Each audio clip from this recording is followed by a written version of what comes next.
გგონიათ, რომ ადვოკატი მხოლოდ სასამართლო დარბაზში ლამაზი სიტყვების სათქმელად და პათეტიკური გამოსვლებისთვის გჭირდებათ? მაშინ ძალიან ცდებით.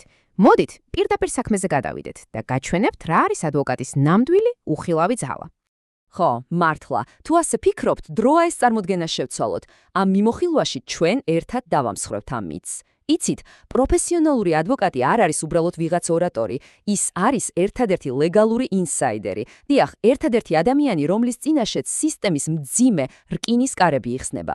მოდით პირდაპირ იურიდიულ წყაროებს ჩავხედოთ და ვნახოთ, რეალურად რა ძალაუფლებას ფლობს ის. ნაწილი პირველი. ორდერი, სისტემის მთავარი გასაღები და სისტემის განბლოკვა. ერთი შეხედვით, ეს პროცესი შეიძლება ძალიან მარტივად, რუტინულადაც კი გამოიყურებოდეს, მაგრამ ენდე ჩემს სიტყვას კოლოსალურ ძალას ატარებს. აი, საქართველოს სისხლის სამართლის საპროცესო კოდექსის 44 მუხლი რომ ავიღოთ. საქმეში ჩასართავად ადვოკატს სჭირდება მხოლოდ ორი რამ: პირადობის მოწმობა და ეგრეთ წოდებული ორდერი. ხომ გესმით, ეს ერთი შეხედვით ჩვეულებრივი, უბრალო ფურცელი, რეალურად არის მართლმსაჯულების სისტემის მთავარი, უნივერსალური გასაღები. და სწორედ ამ გასაღების წყალობით ჩვენ გვაქვს ტოტალური წვდომა, რას ნიშნავს ეს პრაქტიკაში. კოდექსი გვაძლევს უფლებას თავიდან ბოლომდე გავეცნოთ საქმის ყველა მასალას, მათ შორის ყურადღება მიაქციეთ ისეთ საიდუმლო ოქმებსა და მტკიცებულებებს, რომლებსაც რიგით მოქალაქეს არასდროს არანაირ ვითარებაში არ აჩვენებენ. ჩვენ შეგვიძლია მივიღოთ ნებისმიერი მტკიცებულების ასლი და რაც ყველაზე მაგარია, შეგვიძლია სასამართლოს მეშვეობით გამოვითხოვოთ და გადავარჩინოთ ისეთი ვიდეო ჩანაწერები თუ დოკუმენტები, რომელთა გაქრობასაც ან განადგურებასაც მეორე მხარე გეგმავს. კანონი პირდაპირ გვაძლევს დაცვის ყველა კანონიერი საშუალების გამოყენების ძალას. გადავიდეთ შემდეგ ნაწილზე. შეუზღუდავი წვდომა დახურულ სივრცეებში, ანუ როგორ ვახცევთ რკინის კარების მიღმა. უბრალოდ დააკვირდით ამ კონტრასტს. იზოლატორის შინაგანა წესის მერვე მუხლი და საპროცესო კოდექსის სრულიად სხვა რეალობას ქმნის ადვოკატისთვის. წარმოიდგინეთ, ჩვეულებრივ მოქალაქეს შეხვედრისთვის სჭირდება წინასწარი ნებართვა. დრო სასტიკად შეზღუდულია და კომუნიკაცია, ყველაფერი მკაცრად კონტროლდება. მაგრამ როცა საქმე ადვოკატს ეხება, ის არის ერთადერთი, ვისაც აქვს უფლება შევიდეს იზოლატორში, ან პირდაპირ ციხეში, შეხვდეს კლიენტს პირისპირ, ყოველგვარი დროითი შეზღუდვის გარეშე და რაც ყველაზე მთავარია, აბსოლუტურად ჩარევის გარეშე. ვერავინ მოგისმენთ, ეგ გამორიცხულია. უმთავრესი საკითხი აქ ძალთა ბალანსია. იცით, დაკავების მომენტში ერთი ადამიანის წინააღმდეგ მოქმედებს მთელი სახელმწიფო აპარატი, უზარმაზარი მანქანა. და ამ უთანასწორო ბრძოლაში სწორედ ადვოკატია ის უხილავი ძალა, რომელიც ათანაბრებს შანსებს.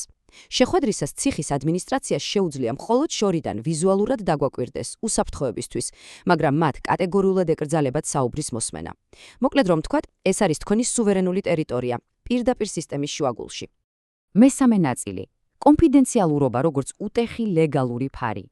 სისხლის სამართლის საპროცესო კოდექსის 43 მუხლი ადგენს ასე ვთქვათ ოქროს წესს. ბრალდებულის ურთიერთობა მის ადვოკატთან კონფიდენციალური და სრულიად თავისუფალია. მაგრამ იცით რა არის აქ ყველაზე საინტერესო დეტალი? აი ის, რაც ბევრმა არ იცის.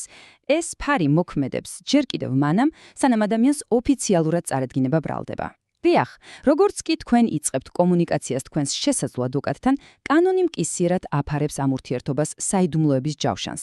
და მეგობრებო, ეს არ არის უბრალოდ რაღაც ეთიკური ნორმა, ეს არის ძალიან კაცრი კანონი. სამოქალაქო საპროცესო კოდექსის 151 მუხლი და სისხლის სამართლის წესები ერთხმად კრძალავს ადვოკატის მოწმედ დაკითხვას იმ თემებზე, რაც მან კლიენტისგან შეიტყო. მარტივად ადამიანურ ენაზე რომ ვთქვათ, ყველაფერი, რასაც ადვოკატს ეუბნებით, კანონითაა დაცული. სისტემა ფიზიკურად ვერასდროს, ხაზუსვამ ვერასდროს აიძულებს ადვოკატს გამოვიდეს თქვენს წინააღმდეგ მოწმედ და მიაწოდოს მათ ინფორმაცია. ის თქვენი 100%-ით კონფიდენციალური მოკავშირეა. და აი მივედით ყველაზე საინტერესო სიუჟეტურ შემოbrunებამდე. პოლიციის ვალდებულება ადვოკატის მიმართ, ანუ თამაშის ახალი წესები. მოусმინეთ ამ ციტატას საქართველოს პოლიციის ეთიკის კოდექსიდან. პოლიციელმა პატივი უნდა სცეს ადვოკატის როლსა და ფუნქციას, როგორც გამოძიების სტადიაზე, ისე სასამართლო პროცესის მიმდინარეობისას. გესმით? ეს არ არის თხოვნა ან უბრალოდ რეკომენდაცია. ეს მათი პირდაპირი ვალდებულებაა. როდესაც ადვოკატი ერთვება საქმეში, პოლიცია უკვე აღარ ესაუბრება უბრალოდ მოქალაქეს. ისინი საქმეს იჭერენ პროფესიონალთან და ვალდებულნი არიან პატივისცენ მის როლს საკუთარივე მარეგულირებელი დოკუმენტებით. ეს უბრალოდ რადიკალურად ცulis სიტუაციას. შეჯამება, თქვენი მთავარი მოკამშირე და ის ემოციური უსაფრთხოება, რასაც ეს ყველაფერი გაძლევთ. მოდით თავი მოვუყაროთ ამ ყველაფერს. როგორც უკვე ვნახეთ, ადვოკატის ფენომენი 4 ძალიან ძლიერ საყრდენზე დგას. პირველი ორდერი, რომელიც მუშაობს როგორც გასაღები და გაძლევთ სრულ წვდომას დამალულ მტკიცებულებებზე.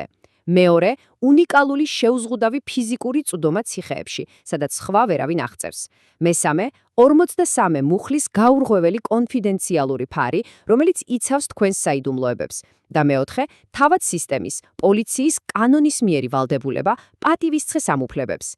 ეს 4-ვე კომპონენტი ერთად ქმნის სწორედ იმ უხილავ ძალას, რომელიც ყველაზე რთულ მომენტში გიცავთ.